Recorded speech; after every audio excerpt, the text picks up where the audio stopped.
माझ्या महाराष्ट्रातील बांधवांनो, भगिनींनो आणि मातांनो, सर्वांना नमस्कार. जय महाराष्ट्र. घाबरून जाऊ नका, कारण अनेकांचे फोन मला आले की आज संध्याकाळी आपण फेसबुक लाईव्ह करताय, तर आज मध्यरात्रीपासून लॉकडाऊन करतायत का. प्रथम मी काय बोलतो आहे ते जरा नीट समजून घ्या. मी आपल्याला घाबरवण्यासाठी आलेलो नाही आहे, तर आजची एकूण परिस्थिती काय आहे आणि या परिस्थितीतून आपल्याला सर्वांना मार्ग कसा काढायचा आहे, मार्ग काढण्यासाठी म्हणून मी आज आपल्याशी संवाद साधतोय. सर्वांना या गोष्टीची कल्पना आहे की आता जवळपास 1 वर्ष झालं आपण एका विचित्र विषाणूबरोबर लढतो आहोत. आणि याही गोष्टीची आठवण आपल्याला असेल की हेच ते दिवस होते मार्च महिन्यामध्ये पहिला प्रथम कोविडने आपल्या महाराष्ट्रामध्ये शिरकाव केला आणि हा म्हणता एखाद्या मायावी राक्षसासारखा त्यांनी महाराष्ट्रच नव्हे तर देश व्यापून टाकला. मधल्या काळामध्ये आपण सर्वजण मिळून या व्हायरसला रोखण्यामध्ये नक्कीच यशस्वी झालो होतो, नक्कीच झालो होतो, त्याच्याबद्दल काही वादच नाही आहे. पण हे युद्ध आपण सगळ्यांनी मिळून एकत्र हातात हात घालून लढलो म्हणून ती परिस्थिती निर्माण झाली होती. साधारणतः कालच्या जानेवारी-फेब्रुवारीपर्यंत आपल्याला असं वाटत होतं की आता झालं, संपलं. ये कोरोना कोरोना क्या है, क्या चीज़ है कोरोना, कोविड क्या है. विशेष म्हणजे गेल्याही वर्षी अर्थसंकल्पीय अधिवेशन होतं, याही वर्षी तोच काळ आला, मार्च. अर्थसंकल्पीय अधिवेशन नुकतंच गेल्या महिन्यात पार पाडलं आणि आपल्याला सर्वांना कल्पना आहे की लॉकडाऊनच्या पार्श्वभूमीवरती आर्थिक परिस्थिती ही संपूर्ण जगाचीच दोलायमान झालेली आहे. आणि त्या परिस्थितीचा विचार करून महाराष्ट्र पुढे नेण्यासाठी एक अत्यंत चांगला अर्थसंकल्प आपल्या माननीय उपमुख्यमंत्र्यांनी, अर्थमंत्र्यांनी, अजितदादांनी मांडला. आपल्या सरकारचा तो अर्थसंकल्प महाराष्ट्र पुढे नेणारा, संकटातही महाराष्ट्र थांबला नाही, थांबणार नाही हे करून दाखवणारा तो अर्थसंकल्प आपण मांडला. आणि त्याच्यानंतर जे जे काय झालं, म्हणजे काल परवाकडे होळी, धुलीवंदन सगळं पार पडलं, पण तिथपासूनच आपल्या राज्यात शिमग्याला सुरुवात झाली. असो, त्या शिमग्याबद्दल मी काय बोलणार नाही, त्यालासुद्धा मी जेव्हा उत्तर द्यायचं तेव्हा मी जरूर देईन. तो विषय आजचा नाही आहे. आजचा विषय आहे तो कोरोनाची परिस्थिती ही नेमकी काय, आपण काय करणार आहोत. मध्ये मध्ये मी आपल्याला सातत्याने सांगत आलेलो आहे की जर ही परिस्थिती अशीच राहिली तर आपल्याला परत एकदा लॉकडाऊन करावा लागेल की काय, अशी एक शक्यता मी बोलून दाखवली होती. ही शक्यता आजही पूर्णपणे टळलेली नाही आहे. मला आज पुन्हा एकदा आपल्याला सर्वांना आवाहन करायचं आहे, विनंती करायची आहे.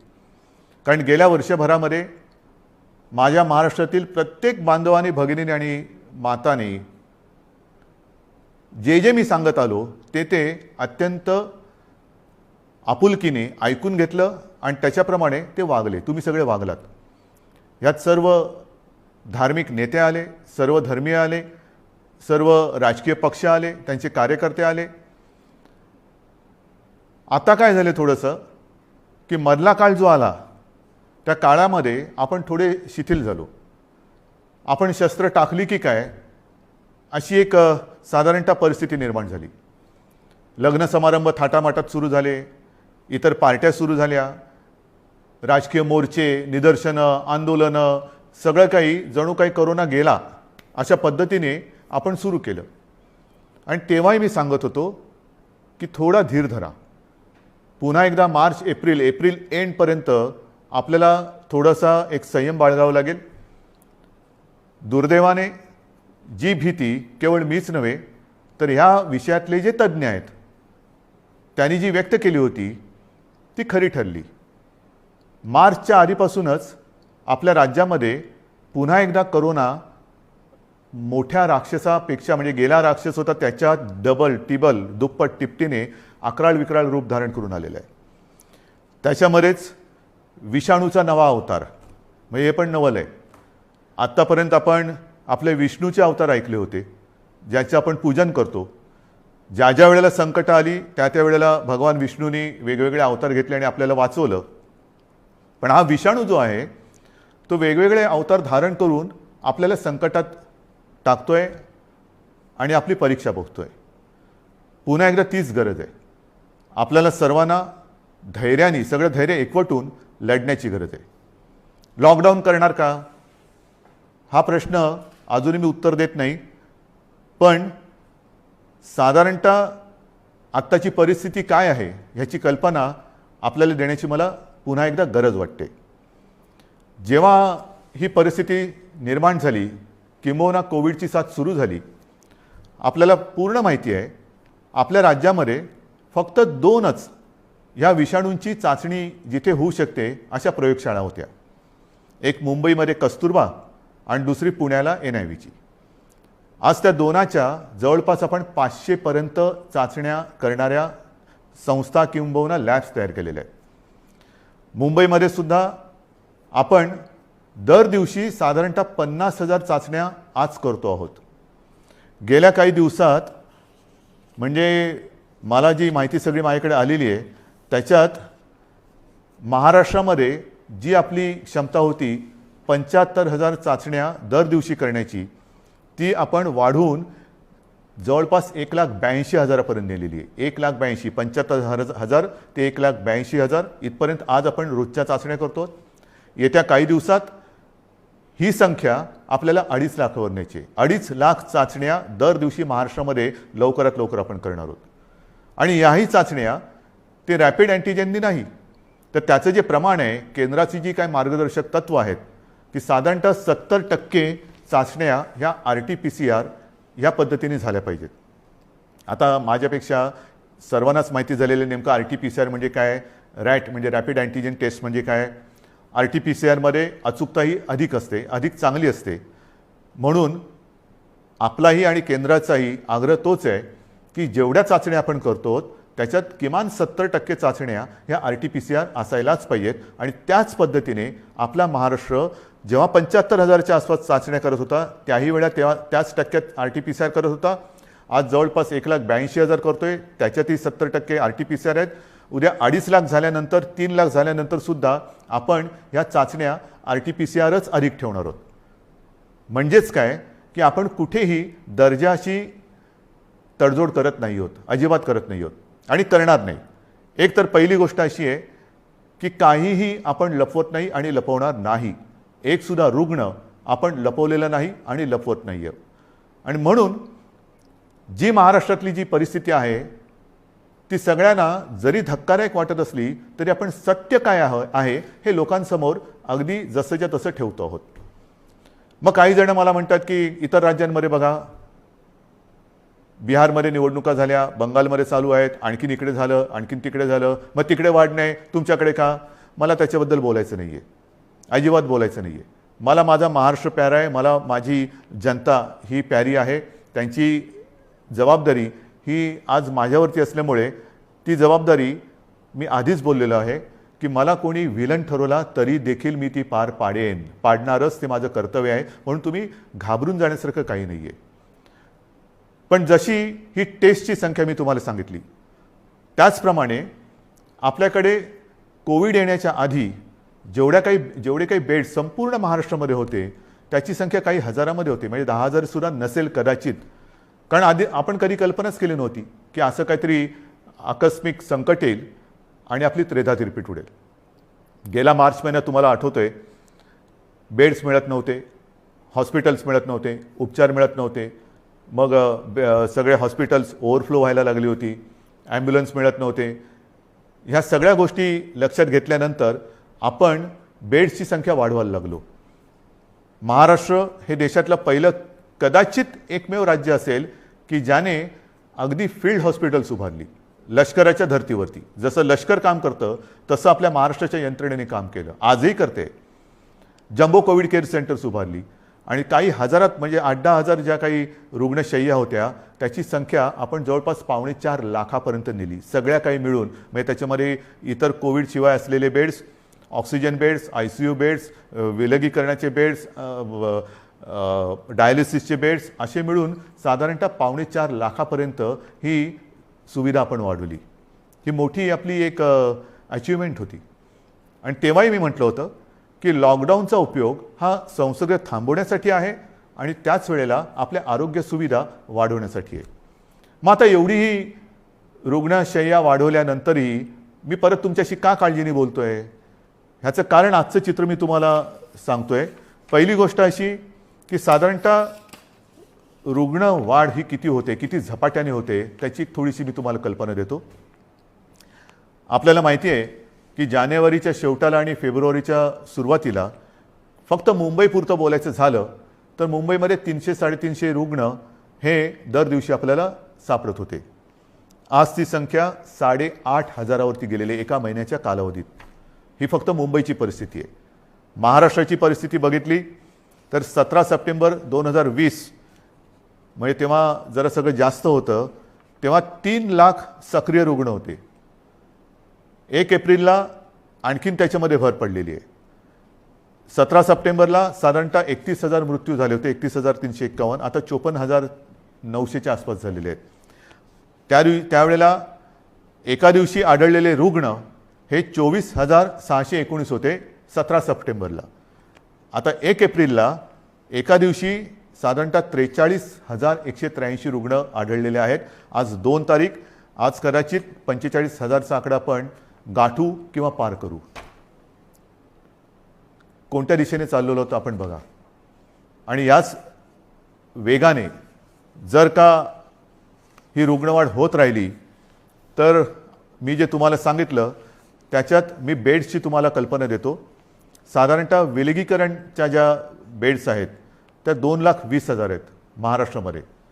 आत्ताच त्या 1,37,549 भरलेले आहेत, म्हणजे 62% हे बेड्स भरले गेलेत. ICUचे बेड्स हे 20,519 आहेत, ते जवळपास 48% आज भरलेले आहेत. ऑक्सिजनचे बेड्स आहेत ते सुद्धा 62,000च्या आसपास आहेत, ते 25%च्या आसपास आज भरलेले आहेत. व्हेंटिलेटर्स 9,347, ते पण 25% जवळपास आज वापरात आहेत. ही परिस्थिती फार चिंताजनक आहे. आणि म्हणून मी आज आपल्याशी संवाद साधायला आलो की ही परिस्थिती अशीच राहिली तर आणखीन 15-20 दिवसामध्ये आपल्याला ह्या सगळ्या सुविधा ज्या आहेत त्या अपुऱ्या पडायला लागतील. मग काही जण म्हणतील सुविधा वाढवत का नाही? वाढवतो ना. मी आदेश दिलेले आहेत की जिथे जिथे आवश्यक आहे आवश्यकतेनुसार या सुविधा वाढवा. पण सुविधा वाढवणं म्हणजे काय करणं? बेड्स वाढवणं आलं, व्हेंटिलेटर्स मिळतील, ऑक्सिजनचा साठासुद्धा आज आपल्याकडे फार मर्यादित आहे, तोही वाढवण्याचा आपला प्रयत्न सुरू आहे. औषधांचा साठा आपण घेऊ शकतो, परंतु बेड्स वाढले, व्हेंटिलेटर्स वाढले, ICUचे बेड्स वाढले तरी डॉक्टर्स कसे वाढणार, नर्सेस कशा वाढणार, आरोग्य कर्मचारी कुठून आणायचे? हा विचार फार महत्त्वाचा आहे आणि इकडेच खरा चिंतेचा विषय आहे. गेले वर्षभर ही संपूर्ण आपली यंत्रणा, मग त्याच्यात डॉक्टर्स आहेत, नर्सेस आहेत, आरोग्य कर्मचारी आहेत, पोलीस आहेत, आशा अंगणवाडी सेविका आहेत, महसूल यंत्रणेचे काही कर्मचारी आहेत, यांच्यापैकी बऱ्याच जणांना कोविडने गाठलेलं आहे. आजारातनं ते बरे झालेले आहेत. साधारणतः ह्या विषाणूचं एक विचित्र वैशिष्ट्य असं आहे की एकदा त्यांनी कोणाला ग्रासलं की बरं झाल्यानंतर सुद्धा काही काळ हा थकवा राहतो, धाप लागते, थकवा येतो, थोडंसं अंगातली सगळी शक्ती गेल्यासारखी वाटते. मग डॉक्टर सांगतात आता तुम्ही निगेटिव्ह झालेला आहात परंतु आराम करा. पण ही जी यंत्रणा आहे ती यंत्रणा आपल्यासारखीच माणसांची आहेत, आपल्यासारखीच रक्तामासाची हाडाची आपली माणसं आहेत, आपलेच बांधव आहेत, आपल्याच भगिनी आहेत. हे डॉक्टर्स असतील सगळेच ते आजारी पडले आणि पडल्यानंतर निगेटिव्ह आल्यानंतर दुसऱ्या तिसऱ्या दिवशी पुन्हा एकदा आपल्या सेवेसाठी कोरोनाच्या गुहेत घुसत आहेत. मग त्यांच्याशी आपण कसं वागलं पाहिजे? आजसुद्धा आपण जी काय आपली यंत्रणा राबते आपल्यासाठी, टेस्टिंग आहे, टेस्टिंग वाढवतोय, पण टेस्टिंग करण्यासाठी घराघरात जाऊन आपल्याच भगिनी आहेत, आपलेच बांधव आहेत, 2-2, 4-4, 5-5 माळ्याच्या इमारती असतील, लिफ्ट नसेल तरीसुद्धा ते चढ उतार करतात रोज न थकता. मग थकले तरी थांबत नाही आहेत. त्यांना आपण काहीतरी दिलासा देणार आहोत की नाही. एकूण हे जे काय सगळे चित्र आहे, बोलणारे सगळे बोलतात की आपण हे केलं पाहिजे, आपण ते केलं पाहिजे, लसीकरण वाढवलं पाहिजे. वाढवतोय ना आपण. कालच्या दिवसात तुम्हाला मी अभिमान हा शब्द इकडे वापरणं योग्य ठरणार नाही, पण तुम्हाला समाधान वाटलं पाहिजे की महाराष्ट्र हा देशातला नंबर एकचं राज्य महाराष्ट्र ठरलेलं आहे. कालच्या दिवसात एका दिवशी आपण 3 लाख नागरिकांना लसीकरण केलेलं आहे. 3 लाख एका दिवसात. म्हणजे आत्तापर्यंत आपण जेव्हापासून लसीकरणाला सुरुवात झाली सुमारे 65 लाख, त्याच्यात आजचा आकडा मी धरलेला नाही आहे, 65 लाख आपल्या नागरिकांना आपण लसीकरण केलेलं आहे. अजूनही आपण मागणी करतोय, केंद्र आपल्याला देतंय, पण पुरवठा वाढवायला पाहिजे. आणि पुरवठा वाढवल्यानंतर आपली क्षमता आज जी 3 लाख आहे ती लवकरात लवकर किमान 6 ते 7 लाख दर दिवसाला करण्याची आपली क्षमता आहे. पण तेवढ्या लसचा पुरवठा झाला पाहिजे. ती मागणी आपण करतोय. होईल, मागणी मान्य होईल, मी काय त्याच्यावर टीका नाही करत आहे, कारण सगळ्याच राज्यांना द्यायचं आहे. तर ही आपली क्षमता आहे. परंतु होतंय असं की लस घेतल्यानंतर, आता मी सुद्धा 1 डोस घेतलेला आहे लसचा. आपल्याशी बोलताना आजूबाजूला कोण नाही म्हणूनच मी मास्क काढून आपल्याशी बोलतोय. पण लस घेतल्यानंतर सुद्धा काही जण कोरोनाने बाधित होत आहेत. का होत आहेत? कारण लस घेतली आता सगळं झालं असं नाही आहे. लस घेतल्यानंतर सुद्धा मास्क हा घालणं अनिवार्य आहे. मी मधल्या काळामध्ये माननीय पंतप्रधानांनी जी एक व्हिडिओ कॉन्फरन्स घेतली त्याच्यात हा मुद्दा मी काढला होता. आणि मी बोलताना असं बोललो होतो की आमच्या इथे लसचे 2 डोस घेतल्यानंतर सुद्धा आणि तो मधला कालावधी झाल्यानंतर सुद्धा काही लोकांना संसर्ग झालेला आहे. तेव्हा स्वतः माननीय पंतप्रधानांनी सांगितलं की एक गोष्ट लक्षात घ्या की लस घेतली म्हणजे कोविड होणार नाही अशातला भाग नाही आहे. कोविड होईल, पण त्याची घातकता कमी होईल. म्हणजेच काय की साधारणतः धुवाधार पावसामध्ये एक छत्री असावी तशी ही छत्री आहे, जरूर आहे. पण आत्ता नुसता पाऊस नाही आहे, वादळ आहे. आणि या वादळामध्ये लस घेणे ही एक साधारणतः आपल्याकडे छत्री आहे, त्यातल्या त्यात कमीत कमी भिजावं म्हणून. आणि लस घेणं, टेस्ट वाढवणं, रोजच्या चाचण्या वाढवणं हा उपाय अजूनही तरी मी मानायला तयार नाही. जेवढ्या आपण चाचण्या वाढवतो आहोत तेवढी रुग्णसंख्या आपल्याला कळते, उपचारासाठी आपण त्याने घेतोय. परंतु रुग्णवाढ थांबवण्यासाठी अजून कोणी उपाय सांगत नाहीये. काय उपाय? उपाय नाहीये. पण लसीकरण करा, लसीकरण करतो आहोत. आज मी पुन्हा एकदा सांगतो, संपूर्ण देशात आपलं राज्य हे लस देणारं नंबर 1चं राज्य आहे. आजच्या दिवशी आपण 3 लाख नागरिकांना दर दिवशी लस देतोय. काल परवापासून 3 लाख हा आकडा गाठलेला आहे. परत एकदा सांगतो, लसीचा पुरवठा आपल्याला ज्या क्षणी वाढेल तेव्हा ही क्षमता आपण दुपटी तिपटीने वाढवू शकू एवढी आपली नाही म्हटलं तरी ताकद आहे, नक्कीच आहे. म्हणजेच काय की एका बाजूला आपली ही यंत्रणा ट्रॅकिंग, ट्रेसिंग, टेस्टिंग ह्याच्यासाठी बिझी आहे, दुसरीकडे उपचारांसाठी बिझी आहे, तिसरीकडे हीच यंत्रणा लसीकरणासाठी सुद्धा व्यस्त आहे. हे सगळं एकत्रित आल्यानंतर त्यांची काय स्थिती होत असेल ह्याचा थोडा आपण विचार केला पाहिजे. आणि म्हणून मला असं वाटतं की लॉकडाऊन करायचं का? इतर देशांनी काय केलेलं आहे?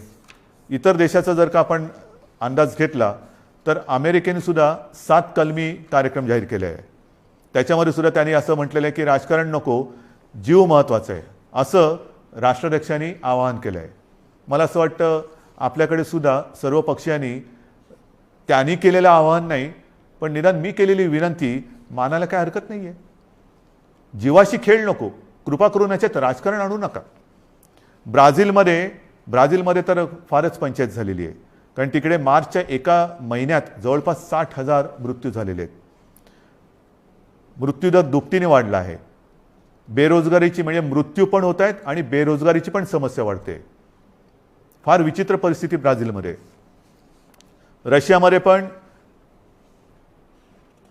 लस आलेली आहे, त्याच्यामध्ये ते थोडं लस आणि त्या लसीकरणामध्ये ते पुढे आहेत. फ्रान्समध्ये परिस्थिती नाजूक आहे. तिथेही जी माहिती मिळते तिकडे तिसऱ्यांदा राष्ट्रीय लॉकडाऊन करण्यात आलेला आहे आणि ह्या लॉकडाऊनच्या मध्ये केवळ जीवनावश्यक वस्तूंची दुकाने उघडण्यास परवानगी दिलेली आहे. कार्यालयातील लोकांना फक्त घरून काम करावे लागेल. पुढील 3 आठवड्यांसाठी शाळा पूर्णपणे बंद ठेवण्यात येतील. या 4 आठवड्यात कोणत्याही प्रकारची जाहीर सभा होणार नाही. त्यांच्यावर पूर्ण बंदी असेल. कोणी आवश्यक कारणाशिवाय आपले घर सोडणार नाही. हे मी तुम्हाला नाही सांगितलं, हे फ्रान्समधलं वातावरण तुम्हाला सांगतो. नाही तर तुम्हाला वाटेल मी आत्ताच काहीतरी लॉकडाऊन जाहीर केले काय. हंगेरीमध्ये पण वर्क फ्रॉम होम बंधनकारक आहे. डेन्मार्कमध्ये तसंच आहे. ग्रीसमध्ये हळूहळू निर्बंध हटवायला सुरुवात झालेली आहे. बेल्जियमने परत एकदा महिन्याभराचा कडक लॉकडाऊन लावला आहे. पोर्तुगाल सरकारने शहरांमधील नागरिकांची ये जा थांबवली आहे. आयर्लंडमध्ये तर डिसेंबरपासून कडक लॉकडाऊन आहे. फिलिपिन्समध्ये मनिला व आसपास परत एक आठवड्याचा कडक लॉकडाऊन लावला आहे. केनियामध्ये सुद्धा देशभर कडक निर्बंध लावलेले आहेत. UK सुद्धा आता हळूवार त्यांनी 2-2.5 महिन्याचा लॉकडाऊन केल्यानंतर हळूवार निर्बंध शिथिल करतायत. जसं आपण हळूवार शिथिल केले तसंच UK तिकडे तर 2.5-3 महिन्याचा अत्यंत कडक लॉकडाऊन होता आणि आता हळूवार ते निर्बंध शिथिल करतायत. इटलीमध्ये सुद्धा तशीच आहे. जर्मनीमध्ये सुद्धा तीच परिस्थिती आहे. पोलंडमध्ये तीच आहे.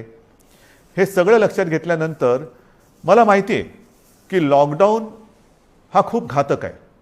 परंतु जी कात्रीत मी मागाशी म्हटलं की एका कात्रीत आपण सापडले. एका बाजूला अर्थचक्र आहे. अर्थचक्र चालवायचं तर अनर्थ ओढवतोय.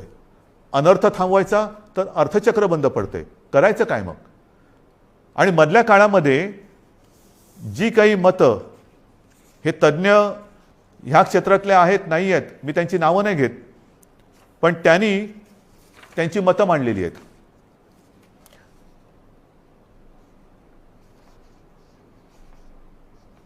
सर्वसामान्यांना त्रास होईल अशी लॉकडाऊनची भूमिका, मी पक्षाचं नाव घेत नाही कारण मला राजकारण आणायचं नाही, आम्ही खपवून घेणार नाही.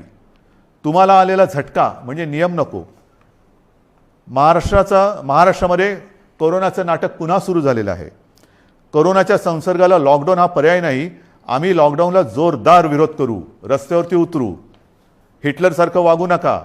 सर्वसामान्य जनतेला लॉकडाऊन परवडणारा नाही. जनता आधीच लॉकडाऊनला कंटाळली आहे. त्यामुळे राज्यात लॉकडाऊन लावणे हा पर्याय नव्हे. लॉकडाऊन हा अंतिम पर्याय होऊ शकत नाही.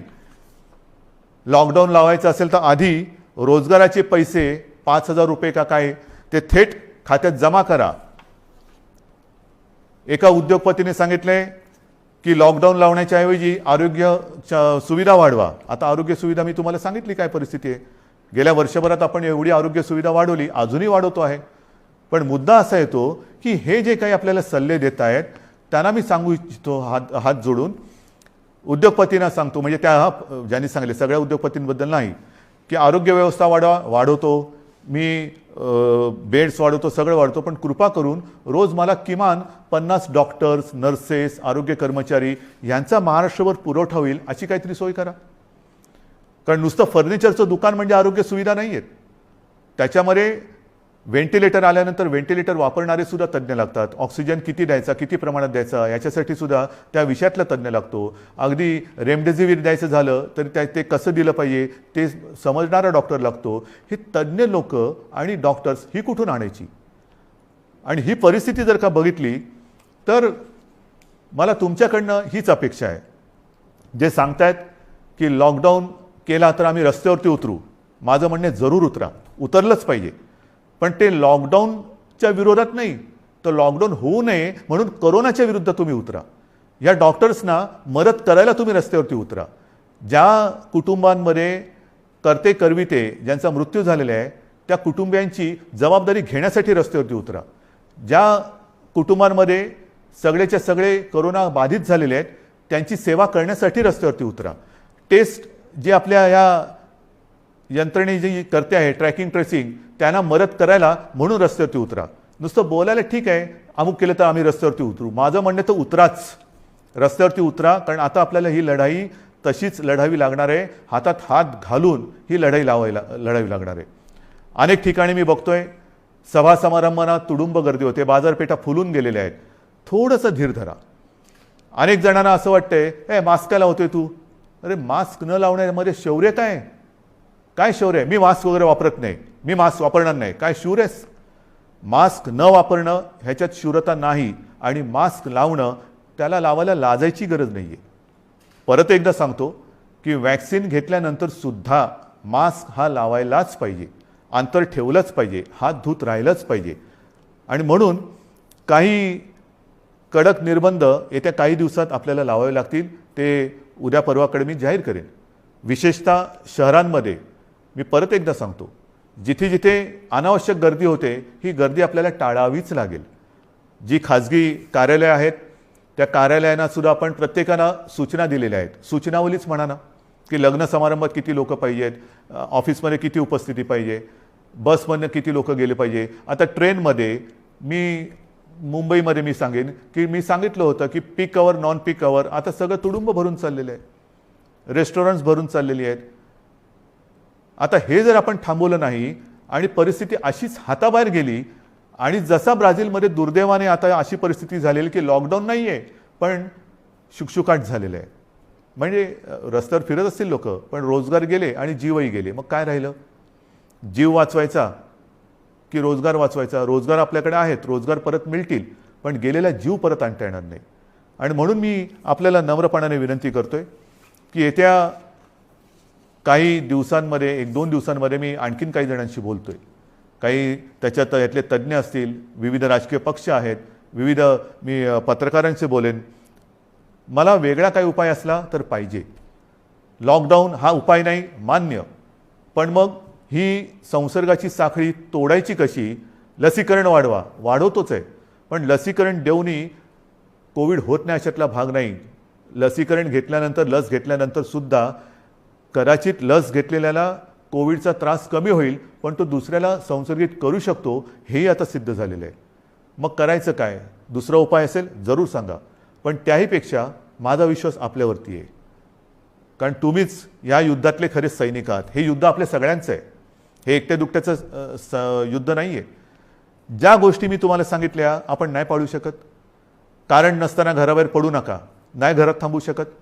अनावश्यक ठिकाणी गर्दी करू नका, गर्दी टाळू नाही शकत. गरज नसेल तर इकडे तिकडे फिरू नका, हे फिरणं टाळू नाही शकत. सार्वजनिक ठिकाणी फिरताना घराबाहेर पडल्यानंतर मास्क लावलाच पाहिजे, मास्क घालू नाही शकत. एकमेकात थोडं अंतर ठेवा, अंतर ठेवू नाही शकत.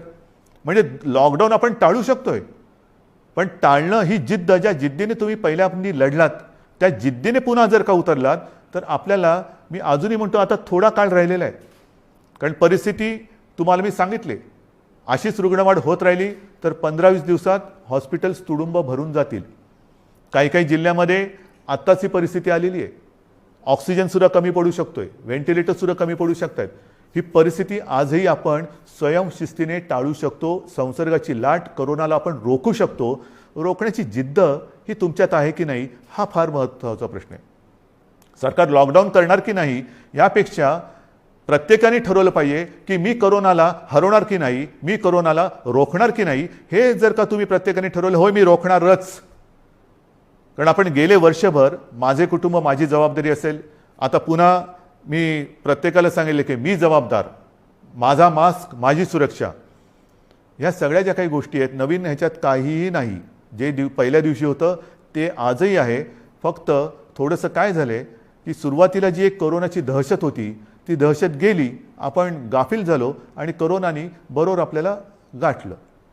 अजूनही कोरोनाने आपल्यावरती मात केलेली नाही, मी त्याला करू देणार नाही, अजिबात नाही. मात आपणच त्याच्यावरती करायची आहे.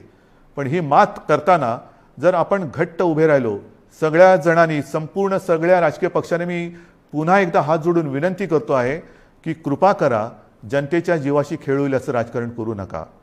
जे जे सरकार पावलं उचलतं आहे ते जनतेच्या हितासाठी उचलते. अर्थचक्रही फिरवायचं आहे, गरिबाची रोजीरोटी वाचवायची आहे, पण त्याचबरोबरीने सगळ्यात आधी आपल्याला त्यांची जीव वाचवायची आहे. म्हणून जीवाला पहिलं महत्त्व द्यायचं आहे आणि त्याच्यानंतर मग बाकीच्या ज्या काही गोष्टी आहेत त्या आपल्या हातातल्या आहेत त्या आपण करू शकतो. म्हणून आजसुद्धा मी पूर्ण लॉकडाऊनचा इशारा देतो आहे, लॉकडाऊन जाहीर करत नाही आहे. पण 1-2 दिवसामध्ये जर का दृश्य स्वरूपामध्ये ह्या गोष्टी आढळल्या नाहीत आणि दुसरा उपाय जर मी आता पुढच्या 1-2 दिवसांत ज्यांच्याबरोबर बैठका घेतोय त्यांच्याकडनं आला नाही, तर मग मात्र आहे ती परिस्थिती अशीच्या अशी स्वीकारा, जे मला नाही जमणार. माझ्या डोळ्या देखत हे मी बघणार नाही आणि आपणही नाही बघायचं आहे. तर ती परिस्थिती रोखायला जगामध्ये जे करतायत, पहिला लॉकडाऊन दुसरा लॉकडाऊन, कारण लाटे मागून लाटा येतात. पहिली लाट आली, दुसरी लाट आली, तिसरी लाट आली. काय होतं आहे, एक लाट येऊन गेली, लॉकडाऊन होतो, सगळं शिथिल होतं, शिथिल झालं की दुसरी लाट येते. म्हणून आत्तापासून आपण ठरवलं पाहिजे की ही लाट तर मी रोखेनच आणि पुढची लाट तर मी येऊच देणार नाही. मला असं वाटतं, माझा आपल्यावरती विश्वास आहे, आपलाही माझ्यावरती विश्वास आहे. मध्ये काही जण भेटले होते आणि मला म्हणाले की अहो तुम्ही टी व्हीवर आले का लोक घाबरतात. म्हटलं मला नाही वाटत असं, कारण मी तुमच्या कुटुंबातला एक आहे, तुम्ही मला कुटुंबीय मानलेले आहात आणि माझे कुटुंब, माझी जबाबदारी म्हणजे माझे कुटुंब तुम्ही आहात आणि तुमची जबाबदारी ही मी घेतल्यानंतर मला टीकेची पर्वा नाही. जे जे तुमच्या हिताचं असेल ते मी करणार आणि करेन. पुन्हा एकच सांगतो की सरकार यंत्रणेच्या बाबतीत कुठेही कमी पडलेलं नाही, पडू देणार नाही. सरकार खंबीर आहे, सरकार ठाम आहे. आरोग्य सुविधा कुठेही कणभर सुद्धा मी कमी पडू देणार नाही. मात्र ही एका हाताने टाळी वाजणार नाही.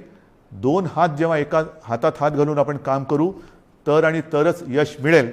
आणि मला आपल्या सहकार्याची अपेक्षा आहे, सर्व राजकीय पक्षांकडनं अपेक्षा आहे, सर्व धर्मियांकडनं अपेक्षा आहे. पुन्हा एकदा आपल्या उत्सवांवरती, सणांवरती बंधनं आणावी लागतील. जसं गेल्या वर्षी आपण सहकार्य केलं तसंच पुन्हा एकदा हे सहकार्य कराल अशी आशा नाही, असा विश्वास व्यक्त करतो. आणि ही लढाई पुन्हा एकदा लढण्यासाठी आणि जिंकण्यासाठी सिद्ध व्हा, एवढ्याच शुभेच्छा देतो. जय हिंद, जय महाराष्ट्र.